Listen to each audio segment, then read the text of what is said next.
tena mtazamaji wa Mlimani TV katika dondoo za habari, ambapo hapa tunakupitia katika dondoo za kitaifa, kimataifa na zile za michezo na burudani. Mimi ni Holiness Mbise.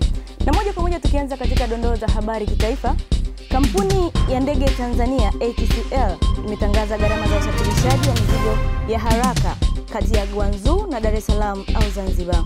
Gharama mpya ambazo zilianza kutumika rasmi tarehe 1 Machi 2025 ni RMB 1800 kwa kilo 32, ikiwa ongezeko la RMB 200 kutoka bei ya awali. Aidha, ATCL imesema kuwa gharama hizi bado ni nafuu ikilinganishwa na makampuni mengine ya ndege ambayo hutoza hadi RMB 2000 kwa kilo 32. Tangu kuanza kutumiwa viwango vipya vya ATCL, imesafirisha mizigo 236 yenye uzito wa kilo 7552. Kwa upande mwingine, ATCL imewashukuru wateja wake na kuwahimiza kufanya mawasiliano na kampuni hiyo iwapo wanahitaji taarifa yoyote kuhusu huduma ya usafirishaji wa mizigo ya haraka.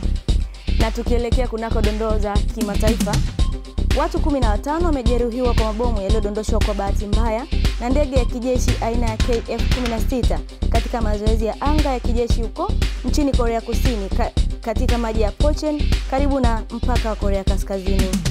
Jeshi la anga la Korea Kusini limefanya uchunguzi wa kina wa ajali hiyo na kuomba radhi kwa raia na kuongeza kuwa lipo tayari kwa kuwahudumia waathirika wa ajali hiyo. Jeshi la polisi limeongeza kwa kusema kuwa mmoja wa makamanda wake alifanya makosa yaliyopelekea ajali hiyo.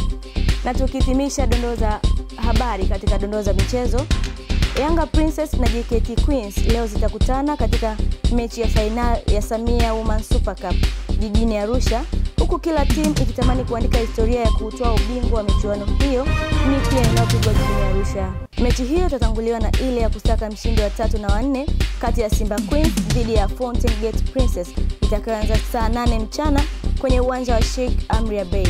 Michuano ya Samia Women Super Cup ni sehemu ya shamra ya siku ya wanawake duniani ambayo kitaifa itaadhimishwa jijini Arusha Machi 8.